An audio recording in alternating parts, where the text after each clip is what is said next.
Welcome back to the channel, everybody. You guys voted,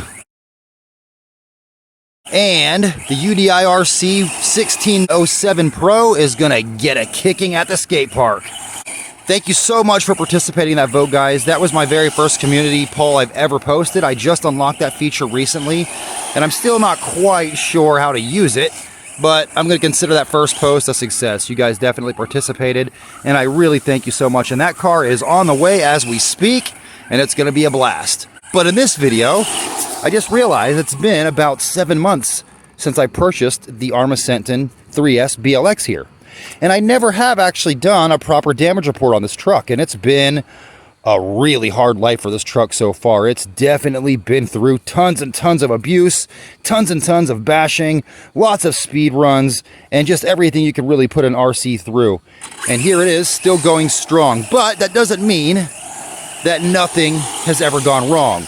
Certainly I've broken some things on this truck, but what impresses me about this truck are the things that I've broken are very few and far between, and very minor at that.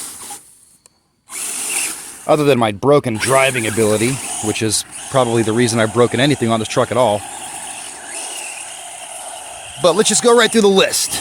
The very first thing I've ever broken on this truck was, of course, a spur gear. The plastic spur gears, the OEM regular stock plastic spur gears, are actually really tough for plastic. I was pretty impressed with their durability, but when you bash really hard, you're bound to strip plastic spur gears, and I did strip several. I think I stripped 4 or so before I went ahead and upgraded to the metal spur gear, which ended up, oh wow, look at that, building a bird's nest in the Senton.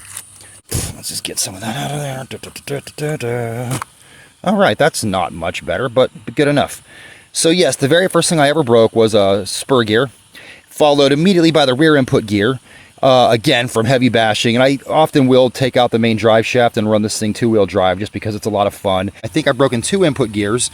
The input gear that's in here now has been in here for about 4 months, and I have not broken one since. And I replaced it with the original plastic. The plastic OEM parts are fine. There's nothing wrong with them. They're plenty tough. But if you are going to get any ARRMA 3S vehicle, any at all, the first upgrade you probably are going to want to make is the spur gear. The plastic one is pretty tough. I know some people out there have never broken a plastic spur gear, and I find that extremely impressive because I've seen some guys bash these pretty hard. But even then, you go upgrade to metal, you'll never have to worry about it again, more than likely. And then after the spur gear and the rear input gear, I have broken 1 swing arm on the rear, and I went ahead and just, ran it on the broken swing arm for a couple weeks. Actually even took it to a skate park bash on a broken swing arm. And then after I finished the swing arm off, I went ahead and upgraded to RPM swing arms, or A-arms. And I've got to say, these RPM A-arms have been absolutely fantastic. They absolutely lived up to their hype, at least in the case of this truck, in my experience.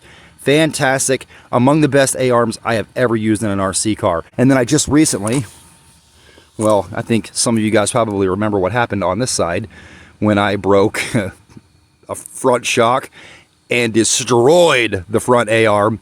Amazingly, the linkages both survived, neither one of those broke, and the drive shaft survived as well. No problems there whatsoever. It ended up just being the A-arm and 1 shock. So what do we got so far? We have several plastic spur gears until I upgraded to metal. Never had a problem since.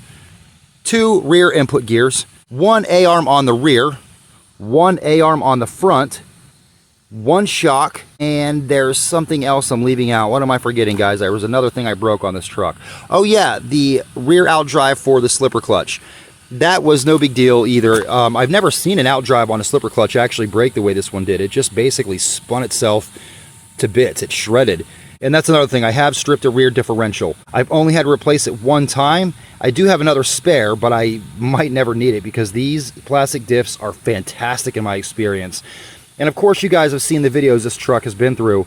That's only about 1/3 of what this truck has actually been through. I don't film everything I do with it, and this is sort of my daily driver. I might upgrade eventually. I'm sure I probably will, but I'm not going to until I destroy this one and then also the spare that I have. And that's really it, guys. That's all. That's all the things that have been damaged. Now, of course, there's cosmetic stuff. The body itself. Yes, this body is damaged. But for all it's been through, all things considered. It's just this little damage in the rear here, you see. A little bit of tearing, just a little tiny bit. And a couple little dents in the front that don't just poke right out or in like they used to. And that's really it. That's all the damage this truck has been through in 7 months of very, very, very hard daily abuse. So there we have it. It's been a few minor things, no big deal. Nothing was expensive to replace. Nothing was difficult to replace. It's so very modular. Anybody can work on this truck, even if you don't quite know what you're doing. So my original intent when I bought this truck wasn't actually to bash it up and beat it the way that I do. My original intent was to actually take this truck short course racing, but the mistake that I made was this truck is very fast.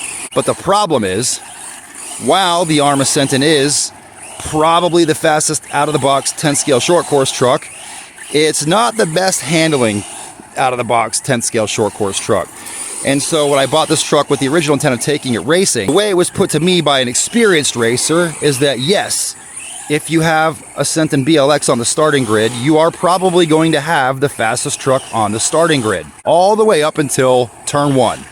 And then you're going to find out why Team Associated and Losi and a few other brands kind of dominate the short course racing world.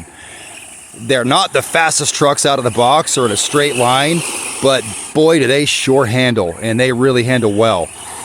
And so I thought, you know what, that's a good point. So this truck became my resident sort of benchmark car for the channel that I measure pretty much every RC car against that's anywhere near its size. So I've kind of given up on the idea of racing this truck and racing events, but what I'm going to do next month is buy a Team Associated short course truck to start racing with and keep this truck as the resident tough guy and, you know, the crazy speed basher truck that it was always meant to be. Because boy, is it sure good at that. Probably one of the very best in its class at that. So yeah, fast, check. Tough, check. Handles really good around a short course race? No, it doesn't. So no short course racing for this particular Senton, though I've seen people do it. And I've seen people do it with some level of success. Oh no, I just had a back wheel just fall off. Okay, that doesn't count as damage. That was just a fluke. Oh cool, it was just a nut that came off. And now we're gonna have to find that nut in the leaves. This is going to be a challenge. No video with the Senton doesn't end in epic fashion. But all in all, after 7 months, I gotta say, I absolutely love this RC. I always will. In some ways, it's always gonna be my favorite RC. There's just something charming about it. I wish I could have 10 more. But next month, I'm gonna get the Team Associated short course truck and maybe start some racing.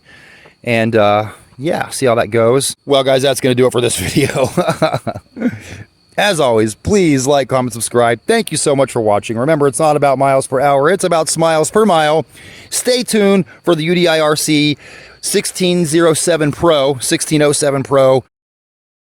All these numbers and stuff of these budget RCs are hard to keep up with. But it is an epic, epic, epic little car. I have a feeling it's going to be the coolest RC I've gotten my hands on this year. Is it going to be the best? Probably not. Is it going to be the toughest? Certainly not. Is it going to be the coolest, though? Because we're going to do a lot of crazy fun stuff with that little car. Stick around for that. We'll see you guys. Thank you.